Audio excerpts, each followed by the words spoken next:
Olele, oh la la, ser el Barça és el millor que hi ha. Olele, oh la la, ser el Barça és el millor que hi ha. Olele, oh la la, ser el Barça és el millor que hi ha. Olele, oh la la, ser el Barça és el millor que hi ha.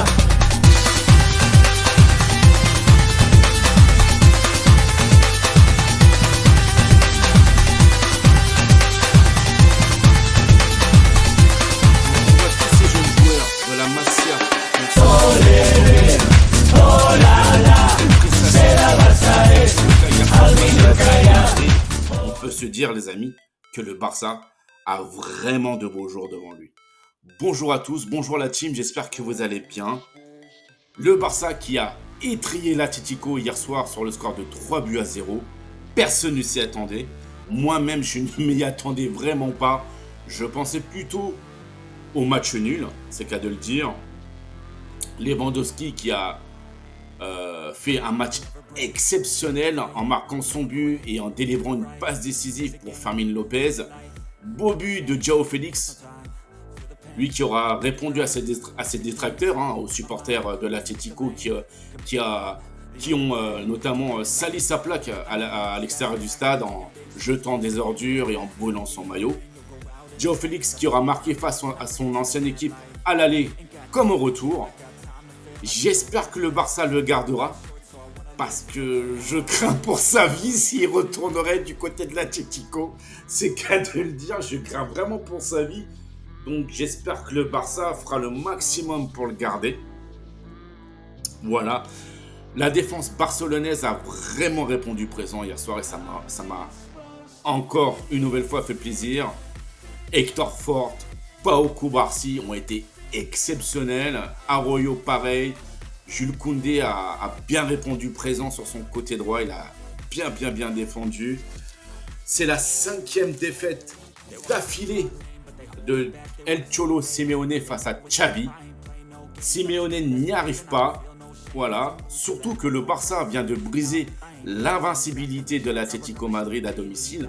L'Atlético qui n'avait jamais perdu cette saison à domicile. C'est fait. Voilà, le Barça a brisé ce record. Ce qui est une bonne chose. Ter Stegen qui nous a fait aussi deux belles parades exceptionnelles hier soir. Gundogan, pareil, il a très bien joué. D'ailleurs, si j'étais Xavi, je le ferais vraiment souffler. Parce que il enchaîne match sur match et je crains la blessure. Il y a la trêve internationale qui arrive. D'ailleurs, le Barça jouera le 30 mars face à Las Palmas. Le 30 mars, c'est un samedi soir. Le Barça qui jouera 21h, donc j'espère que vous serez là pour le débrief d'après-match. Voilà.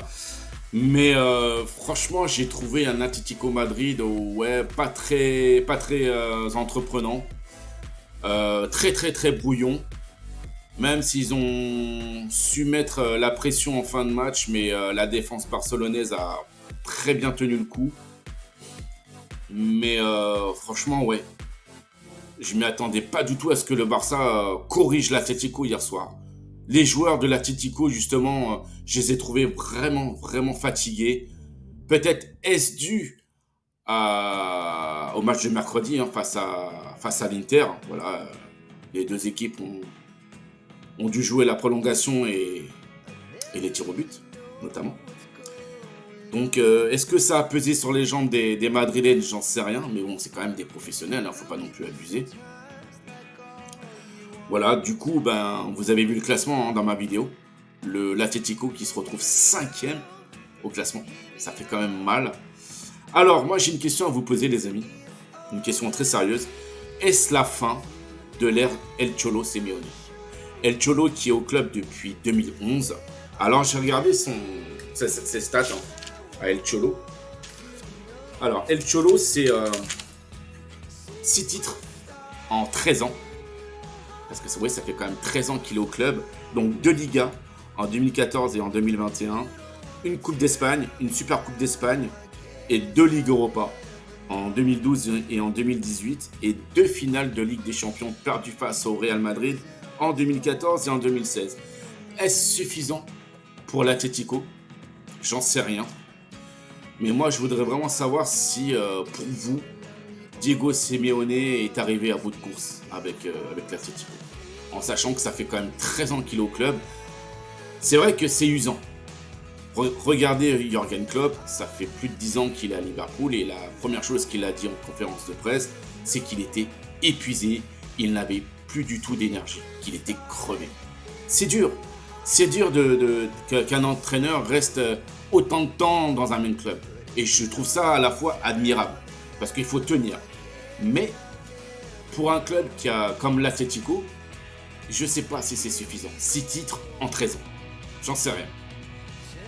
Mais vous connaissez tous Diego Simeone. C'est un entraîneur qui n'arrive pas à rester tranquille. Il est toujours en train de gesticuler. On a l'impression qu'il part à la guerre avec ses joueurs. Mais hier soir, je l'ai trouvé dépassé, à court d'idées. On avait l'impression qu'il était vidé, qu'il n'avait plus d'énergie, il n'avait plus de solution. On dirait qu'il ne sait plus comment faire pour que l'Atlético passe le cap afin qu'il puisse de nouveau gagner la Liga. Donc voilà, et Simeone qui est sous contrat avec l'Atlético jusqu'en 2027. Alors, est-ce qu'il aura une discussion avec son président en fin de saison? J'en sais rien. Mais est-ce que c'est l'année de trop? Dites-moi en commentaire ce que vous en pensez. Si pour vous c'est la fin de l'ère El Cholo Diego Simeone, moi je pense que oui. Je pense qu'il a tout donné au club et que maintenant il est à court d'idées, il n'y arrive plus. Et je pense qu'il devrait se trouver un autre club pour avoir un nouveau challenge. Voilà, pour moi c'est normal. Je ne dis pas que c'est un mauvais entraîneur, je pense qu'il a fait son temps à l'Atlético, tout simplement. Sans être méchant. Voilà. Sinon, je voulais aussi parler d'une chose très importante entre guillemets. Cela concerne les pseudo-supporters du PSG sur TikTok. Alors il y en a, pas tous, hein. J'ai bien dit pas tous parce qu'il y a des TikTokers pro-PSG qui sont lucides, qui sont très avisés lors de leur débrief. Mais je parle des pseudo-supporters du PSG qui dénigrent le Barça comme jamais. Et lorsqu'ils ont vu le tirage au sort et qu'ils ont vu qu'ils allaient tomber contre le Barça, pour eux, ils étaient déjà en finale. C'était la voie royale. Ils allaient battre le Barça, ils allaient battre l'Atlético Madrid ou le Borussia Dortmund afin d'aller en finale. Bien évidemment, lorsque les supporters barcelonais ont vu ça, ils ont répondu. Ah bah oui, c'est du tac au tac. Donc ça y est, les supporters du Barça et ceux du PSG se livrent une petite guéguerre sur les réseaux sociaux. Moi je trouve ça dommage, parce que voilà, on n'a pas besoin de ça. Moi je pense sincèrement qu'entre le PSG et le Barça, ça sera du 50-50. C'est mon opinion personnelle. Voilà. Mais ce dont je suis sûr, c'est que ça sera un très beau quart de finale. Ça, c'est vrai que des PSG-Barça, ça a toujours été des matchs exceptionnels. C'est qu'à de le dire. Voilà. Je ne dis pas ça pour froisser les vrais supporters du PSG, ceux qui sont sur TikTok notamment. Mais il y en a qui se permettent de dire des choses qu'il ne faut pas, alors qu'ils n'ont jamais connu le PSG sous l'ère Denisot ou sous l'ère Colonie Capitale, et qui se permettent de se comporter comme des vantards en disant que ça y est, que c'est la voie royale pour le PSG. Vous connaissez le dicton, ne jamais vendre la peau de l'ours avant de l'avoir tué. Voilà, c'est tout ce que j'ai à dire. Mais sur TikTok, il y en a, c'est trop. Il faut qu'ils arrêtent ça. Lorsque vous les écoutez, on a l'impression qu'ils connaissent tout du foot. Même moi, je n'ai jamais eu cette prétention de connaître le foot à 100%. Voilà. On a toujours des choses à apprendre. C'est comme dans la vie. Le foot, c'est comme dans la vie. Voilà. Sur certains aspects, bien évidemment. Mais il y en a, ils se permettent d'être arrogants et je trouve que c'est... ouais, ça va trop loin. Moi, je les appelle les retourneurs de veste. C'est comme ça que je les appelle. Parce que si le PSG perd face au Barça, la première chose qu'ils feront, c'est d'insulter les joueurs, d'insulter leur président, d'insulter le propriétaire et tout ce qui va avec. Ça sera la première chose qu'ils feront.